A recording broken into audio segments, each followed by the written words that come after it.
Indeed, how are you? Hey, I'm not bad. First of all, I'm sorry. What are you sorry? Well, I'm sorry that you're here so early because, of course, you don't normally get out of bed till about 3 o'clock, comedians, do you? Well, I used to be like that, but since I've started doing the show, I am up at 8 and I write till 8 o'clock desperately trying to do jokes about the news, believe me. I think you've kind of got the same gig as Harry Hill, haven't you, really? You're very similar, yeah. Harry watches telly, I watch the news. That's the deal, yeah. It's horrendous. But, I mean, it's good, but your brain is just full of... I'm sure you're the same. We sort of toil in similar areas because...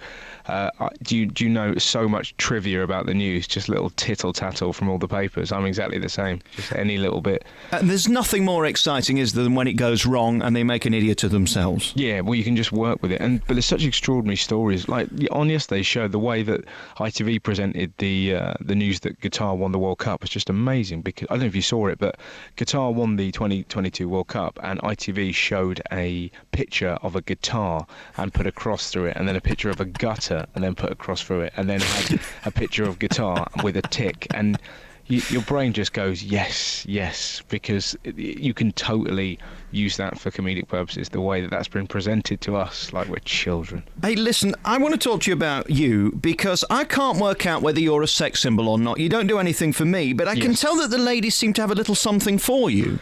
Well, really? Yeah, I don't know. I don't regard myself as a sex symbol. My girlfriend certainly doesn't. I think she thinks I'm all right, but she finds it all... Yeah, well, what I do, I pop up in those sort of polls for kind of people who are weird looking that you sort of don't really want to admit that you quite like. So I was in, it's Heat Magazine's Weird Crush, and I was number 3. And, you know, there's an air of kind of, well, that's quite nice, but number 11 was the Go Compare man. So, you know, it's not a prestigious list by any stretch of the imagination. Is it wrong to admit that Anne Widdecombe did that a little bit for me on that dancing programme? Is that right? Mm-hmm. Yeah, you can't take your eyes off her. She's out now, isn't she? She's finally gone, yeah. Your career really has shot up to magnificent heights, and this is what amazes me about comedy today. You can go from being a working comedian in the clubs, let's face it, there's nothing less glamorous than that, to suddenly packing arenas. Congratulations. Well, thanks very much. Weirdly, it is glamorous though. Like doing stand-up in clubs, there's nowhere I'd rather have been. Genuinely, I loved it. I've been doing comedy since I was 19, and you know, I've never really hated any of it. I always found it enjoyable, and the arenas are amazing, but comedy clubs are still fantastic places and really, you know, really vital places.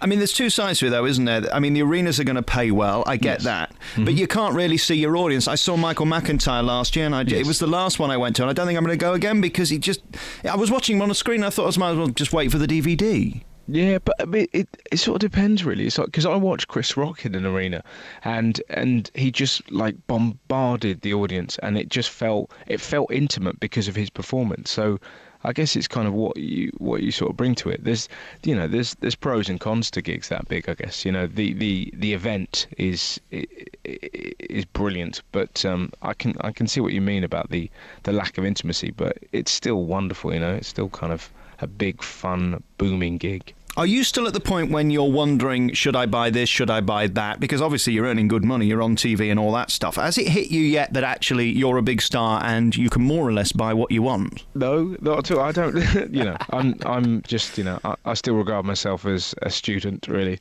Money's sort of a side effect of doing stand-up, but, you know, I don't really think about what I can buy or anything like that, you know. Darren O'Brien does this programme quite a lot, and I'm one of his biggest fans, but yes. I always tell him the same as I'm going to tell you. I find Mock the Week very uncomfortable. Right. Less so since Frankie's gone, but it was so competitive at one point. Yeah. You managed to sneak in, but that's kind of tough, isn't it? Because everybody's heckling to try and get their jokes in first. Yeah, it's the thing about Mock is very similar to doing...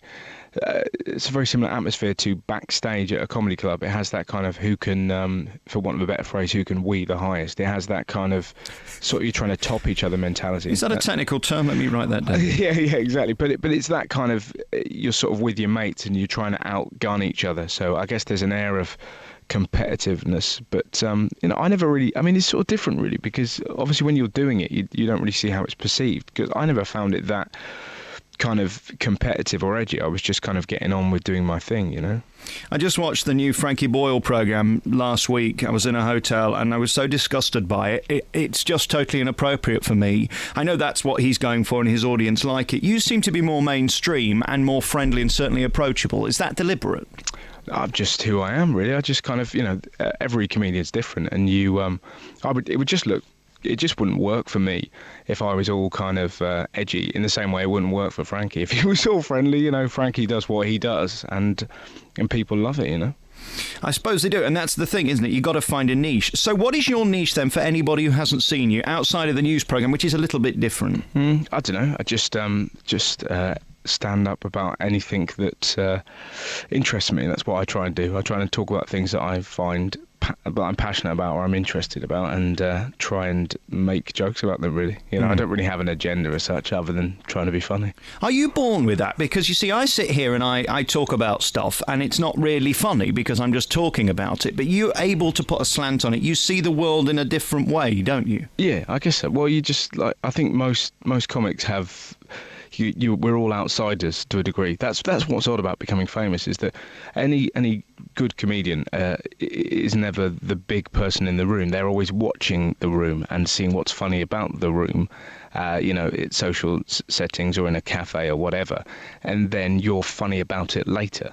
Whereas when you're famous, people then go, come on, be funny now. And you're like, well, no, I don't really do that. I kind of watch and then observe and then take it away. So that's the kind of odd thing. I think comics are quiet and watch and think a lot more than people sort of give them credit for, you know. You have to spend a lot of time watching. Well, it's the old thing, isn't it, about whether you've got to be odd to be a comedian, whether you've got to be an outsider to look at the world differently. I mean, you look normal, but you're saying you think different. No, I'm just saying that just kind of that's what I've always found people very interesting, and I've liked. It sounds really pervy, but I like watching them, and I find people.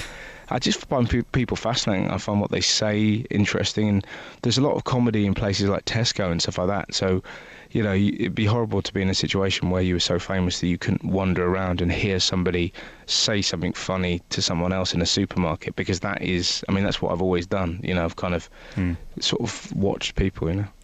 And in terms of those who inspired you, who did you enjoy watching as a kid? I really loved Billy Connolly, and then later people like Bill Hicks and Richard Pryor, but sort of also there's comedians like Daniel Kitson, Phil Kay, Ross Noble. There's loads, really. Why hasn't Kitson made it bigger? Because he really should be a megastar. Yeah, but that's his own decision, really, because he's very, very happy, I think. He's just he's an undiscovered genius that just kind of does his own thing, and you know, has no desire to do anything other than what he wants to do creatively, you know.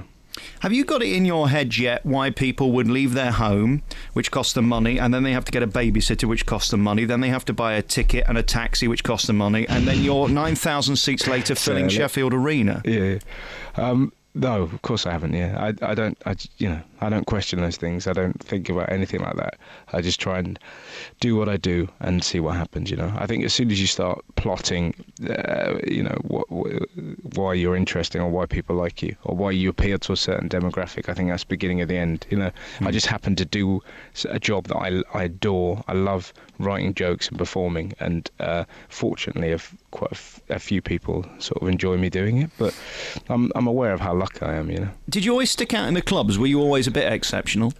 No, you know, I used to do quite well, you know, but it just took me ages to get good. I was like gigging from like 18 to like 25 and doing like gigs six nights a week, and just loved it. And you know, sometimes I've had great gigs, sometimes rubbish, and I think that's what happens, really. And just sort of just learn the trade, and you know, really happy days, really happy memories, but some horrendous deaths down the years, you know. But that comes with the territory, you know.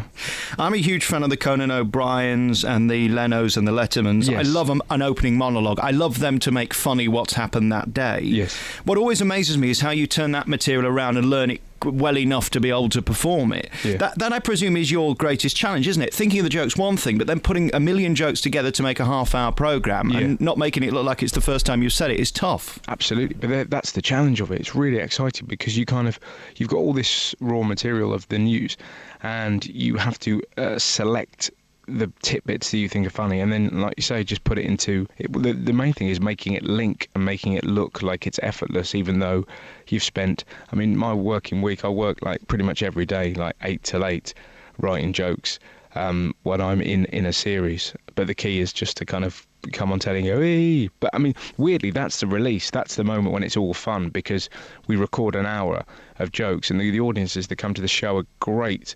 So it makes it all feel worthwhile, just to perform it.